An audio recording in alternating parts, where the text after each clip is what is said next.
दोस्तों, Bharat T20 world cup 2024 जीत चुका है, हम सभी जानते हैं। और जिस तरह से भारत का अपने देश के अंदर स्वागत किया गया वो भी काबिले तारीफ है।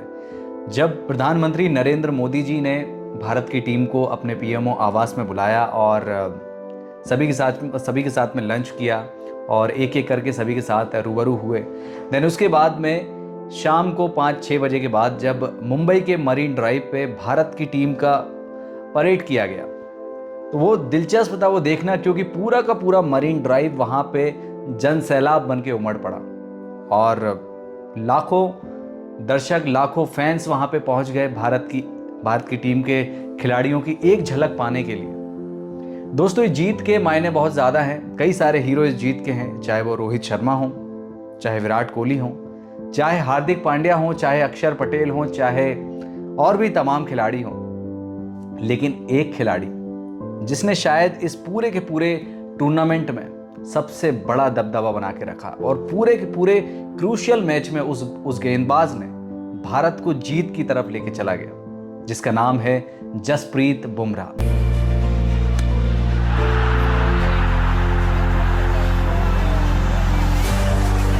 नमस्कार दोस्तों, स्वागत है आप सभी का मेरे चैनल जीरो टू हीरो में। और यहाँ पर आपको ऐसे लोगों की कहानी सुनाई जाती है जो सड़क से उठकर आसमान को छू जाते हैं, यानी कि जीरो से हीरो बन जाते हैं। दोस्तों, जसप्रीत बुमराह ये नाम हमने कई सालों से सुनते आ रहे हैं, लेकिन जसप्रीत बुमराह कैसे बूम बूम बुमराह बन गए, आज ये पूरी कहानी आप सभी को मैं बताने जा रहा हूँ। दोस्तों, जसप्रीत बुमराह का जन्म गुजरात में अहमदाबाद में हुआ।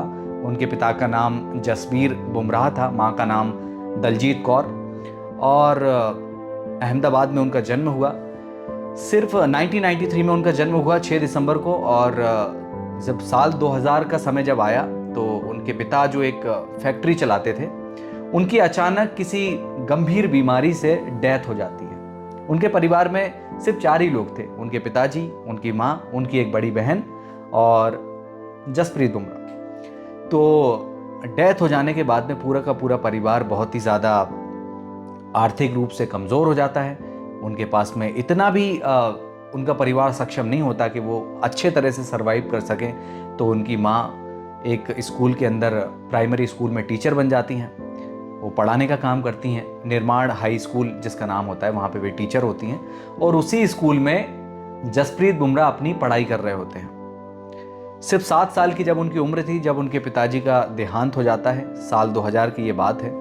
उसके बाद जसप्रीत बुमराह को खेलने का शौक बचपन से ही था, तो वो अपनी क्रिकेट की प्रैक्टिस वगैरह भी अपने स्कूल में किया करते थे। उनके शुरुआती कोच थे किशोर त्रिवेदी जी, जो बुमराह को गेंदबाजी सिखाया करते थे। जसप्रीत बुमराह का एक्शन शुरू से ही बहुत ही अतरंगी टाइप का था।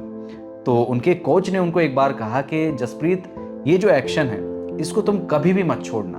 लोग तुमसे कहेंगे कि भाई ये एक्शन खराब है या ऐसा एक्शन है, इस पे बैन लग सकता है, इस पे बहुत सारे एक्शन हो सकते हैं, लेकिन तुम कभी भी अपने एक्शन से कभी भी हटना नहीं। जसप्रीत बुमराह अपने कोच की बात मानते हैं और उस एक्शन को हमेशा पकड़े रहते हैं। वे खेलते रहते हैं। उनकी माँ स्कूल के अंदर प्राइमरी स्कूल के टीचर से प्रिंसिपल बन जाती हैं। उनके परिवार की थोड़ी बहुत स्थिति ठीक ठाक होने लगती है।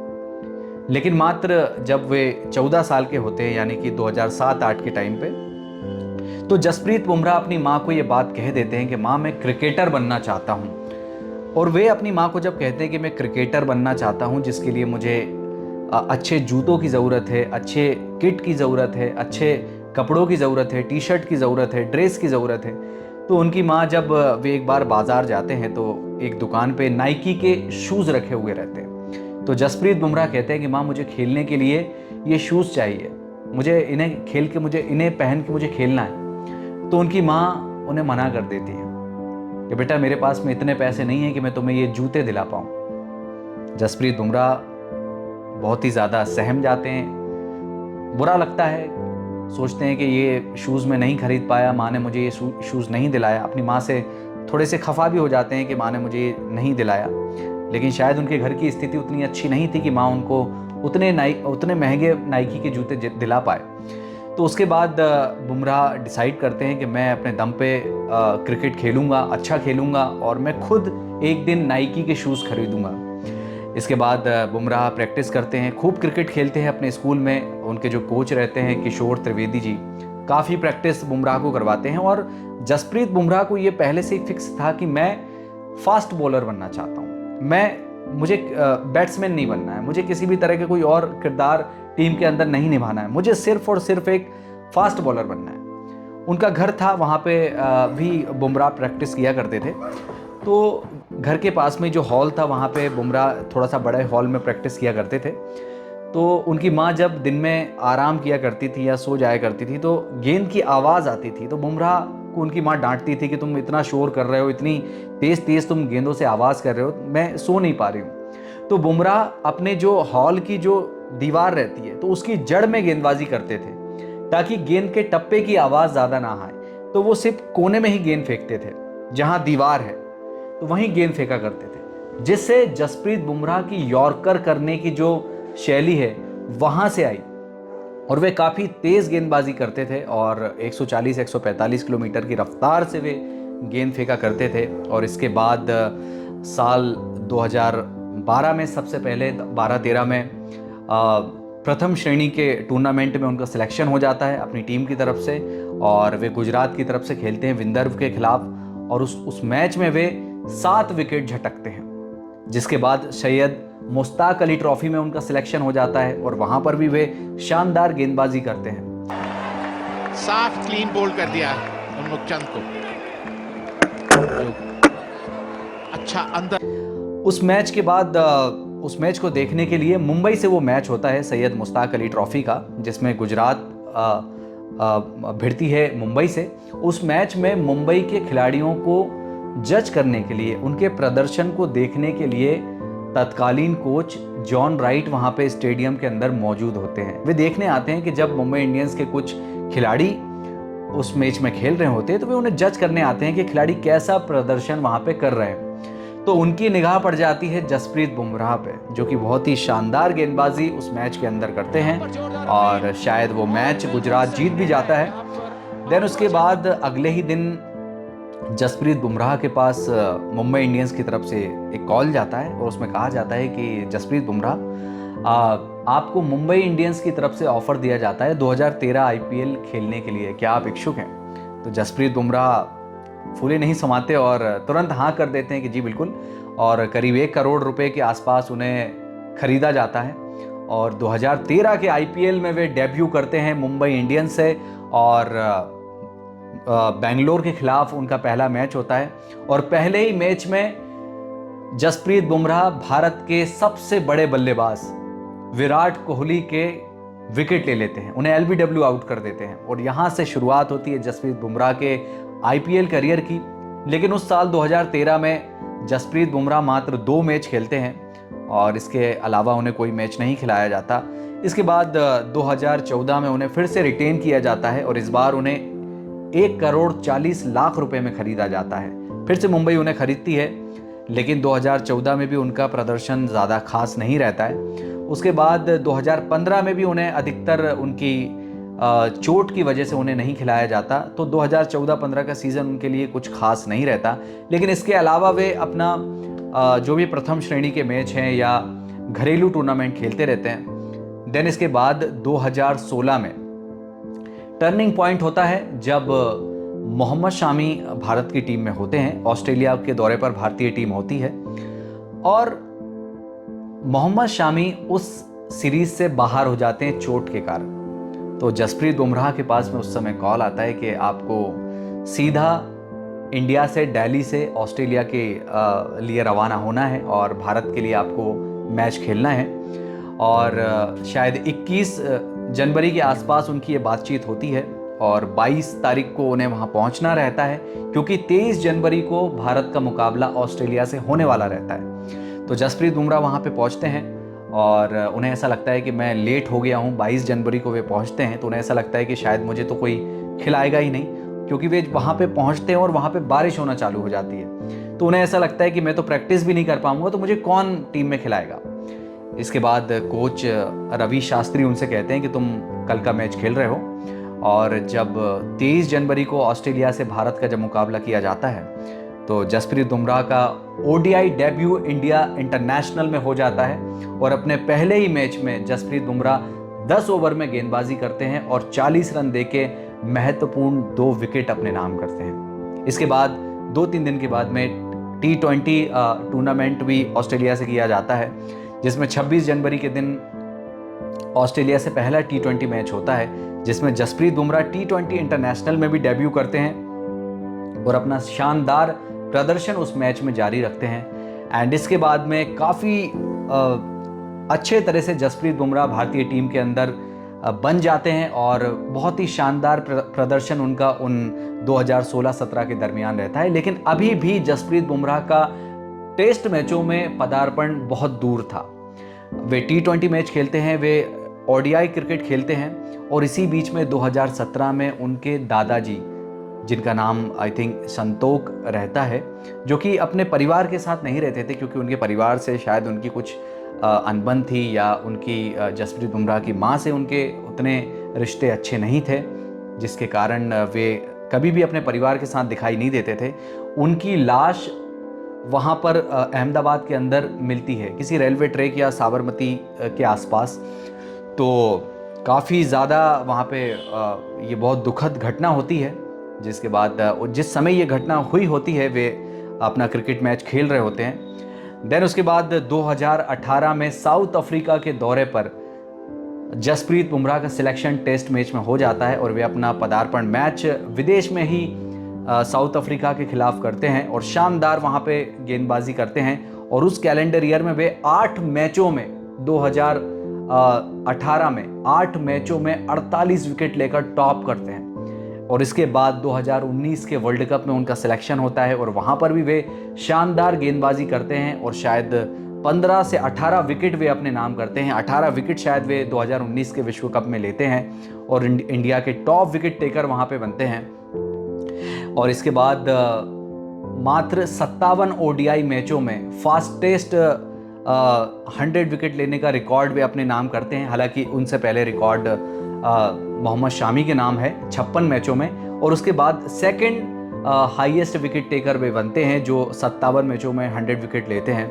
उसके बाद टेस्ट मैचों में वे अपना प्रदर्शन जारी रखते हैं और बेहतरीन गेंदबाजी करते हैं। मात्र कम समय में वे भारत की रीढ़ की हड्डी बन जाते हैं, जो कि विदेशों में लोग उनसे, विदेशों के जो बल्लेबाज हैं उनसे खौफ खाने लगते हैं। अधिकतर टीमों में हम देखते हैं कि पाकिस्तान हो, चाहे ऑस्ट्रेलिया हो, चाहे न्यूजीलैंड हो, दक्षिण अफ्रीका हो, यहाँ के फास्ट बॉलर्स को जितनी प्राथमिकता मिलती है शायद भारतीय गेंदबाजों को उतनी प्राथमिकताएं नहीं मिलती थी। कहा जाता था कि भारत के पास सिर्फ स्विंग गेंदबाज हैं, सिर्फ स्पिनर्स अच्छे हैं, या उनके पास सिर्फ बैट्समैन काफ़ी अच्छे हैं।